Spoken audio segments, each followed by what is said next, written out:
Hi, I'm Ali. Today I'm going to read you a story, the story of Nian, of a fairy tale from China. Chapter 1. Long ago in China, there was a terrible creature called Nian, which lived deep in the ocean. It had a huge body covered in spiky scales and sharp horns its on head. Its powerful ponytails could shatter a boat with one shoot. Nian didn't often came up with the water, but when it did, sailors shone their lights and blasters that horns to warn other ships and nearby villages about the creatures. Only then did it quickly sink back into the sea, the fish nearby to hid in the corals and weeds, so that the monster didn't eat them in one gulp.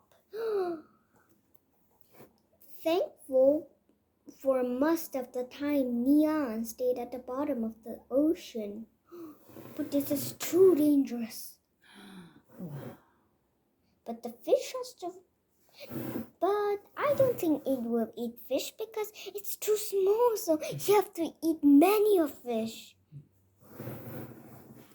Chapter 2. However, on the eve of every Chinese New Year, Nian clambered onto the shore, a terrorized in the village.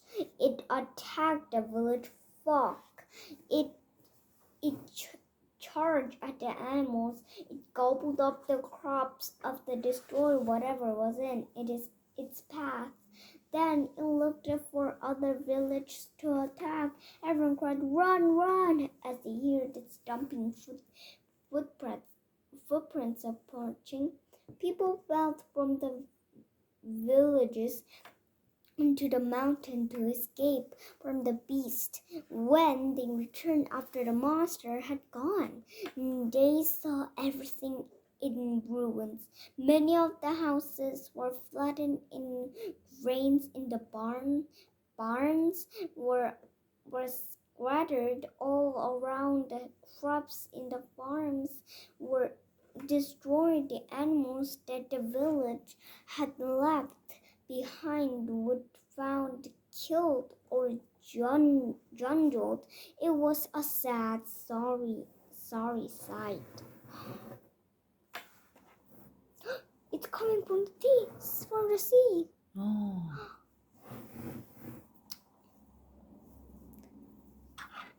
Chapter 3. One Chinese New Year's Eve. Like every other before that, the villagers of Little Rock were paraping to view the mountains to hide from Nian. They shut up the houses, putting bare across their entrances. They looked away their harvested crops in the barns and took enough food with them, survived the night. They herd their sheep, goats, chicken, and dogs onto carts. Then the villagers gathered the children and hurry away from the village. Their carts cracking as they moved along the pebbly path. Ducks fell, and with the wind whipped around them, the animals groaned and bleated in protest at having to leave their homes. "Mama, I don't like this," wailed a young girl, clutching her teddy bear. Her mother whispered, "It's all right, sweetie. Don't be afraid. We have to go away for now, but we'll be back tomorrow."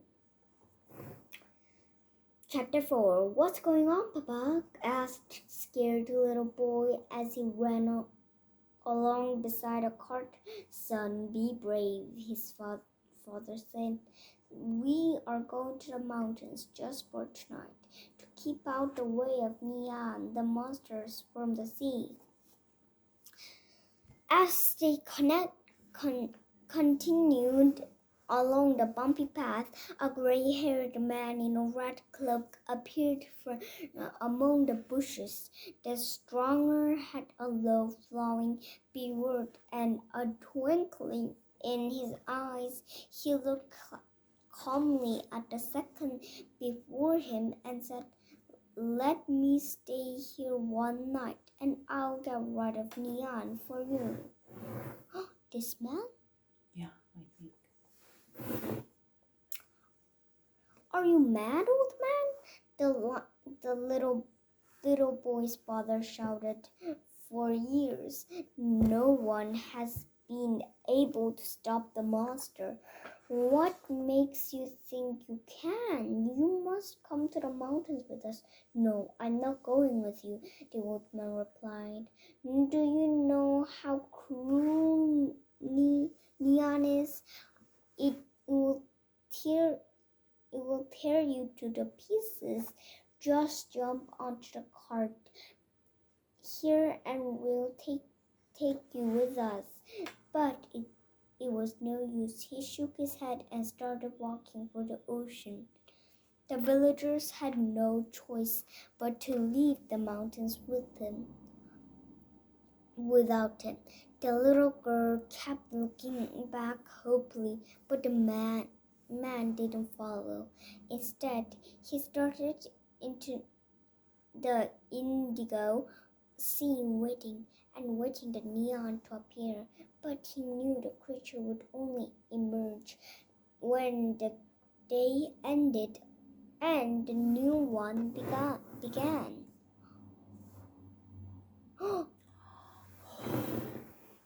Chapter 5. The old man hurried away to set his plan into occasion, returning moments before the stroke of midnight. He watched the sea rumble, sending waves crashing onto the shore with a delightful roar. Nian howled. Heat rose out from the sea. The man clenched his teeth at the sight of the scaly creature as it slowly clambered the water and made it was the village clum, clum, clum. It swung its heat head around, preparing to attack.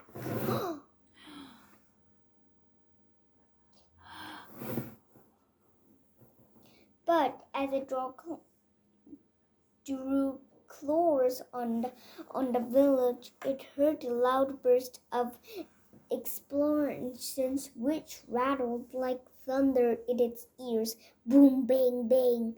Fiery sparkles came from nowhere, building the monster's creatures clamped its eyes shut and kept stopping.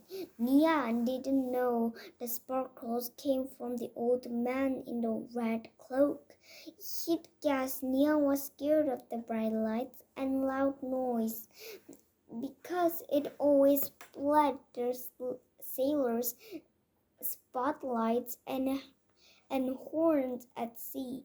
He stood in front of the rows of mud-walled houses into the village, fearing a steam of the cracks of creature. Boom, bang, bang. Chapter 6. Be gone, monster. Leave us alone, he shouted. He told him not to be scared, although he could feel beads of cool sweat covering his forehead.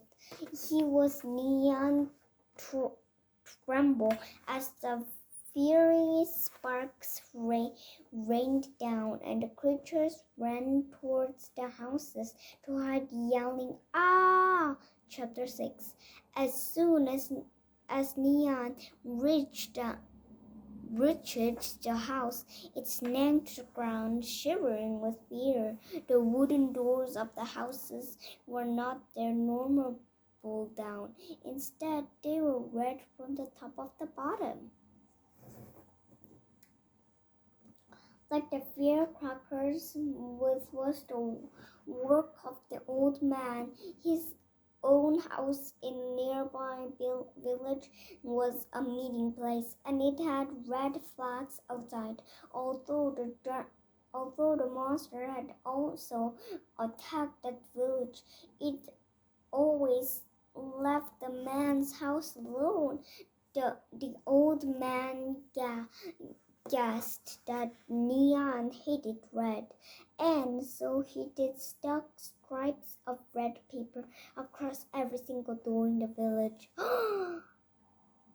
He's so clever, man. He was first thinking this Nian doesn't like red, so he wear red. He put all of the red things on the red paint on the doors so it couldn't attack. Yelping in fright, creature ran away from the red doors as fast as its scaly legs could carry it. The old man watched, clapping his hands and delighted. But there was no time to stop. He heard another howl from the monster. It came from the barns, loud, long, and scaring. The old man had filled the burns with bright lanterns. He found Nian shooting into the bright light, its eyes shut tight. Unlike the monster, the man wasn't afraid. He took a deep breath and stepped it toward it, even thought it was many times his size. "Leave us alone! Stop frightening our village," he yelled. "I'm not scared of you, and if you attack a village again, I'll do this to give your nightmares forever." Nian opened its shivering eyes for a moment, and the old man stared deep into the pupils. They were tiny now, full of tears. The creature breathed, heard, raised itself slowly and stumbled away from the barns toward the sea. Chapter 7. As Nian howled and ahoo, fed into the distance, the old man jumped for joy. He sat for a moment, a sack of a grin, and looked around the untouched barn. His old wrinkle had rumbled with happiness. He defeated the Nian monster. This evil creature has learned its lesson. He told them it will trouble the villagers again. The old man took one last look at the bright burning lanterns and the red curved doors and began to walk down the path of the village wasteland. Chapter 8. When the villagers began making their way back down the mountain the next day, they saw the bright light and spots of red in the distance and wondered what had happened. They started running down the hill looking for signs of the monster, but when they rounded the corner and saw their houses up close, they cried out in amazement. Nothing was destroyed. Their house was unmagiced. Not one window was smashed, not one door broken. Instead, they were all covered in red. The sacks in the barns were still full of grain, lit up by bright lanterns. The crops in the fields were untouched, swaying in the breeze. The animals that they left behind were on hair munching grass. The villagers couldn't believe their eyes. The old man true of his words. He'd stopped Nian destroying their village. They looked at the man in the red cloak to thank him. They went to ask now.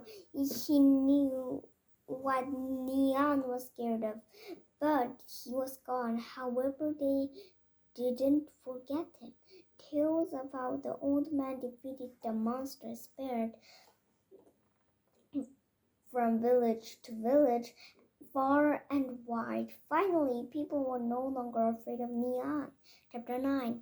From that day, owners, if on the eve of Chinese New Year, Chinese families celebrate the blessing of Nian by hanging red banners up their door and keeping their homes brightly lit up the night. Everyone, man, woman, and children stay up late to watch firecrackers being set up at midnight. And what became the Nian monster? It never dared to raise itself out on the ocean again. Dad. Good job.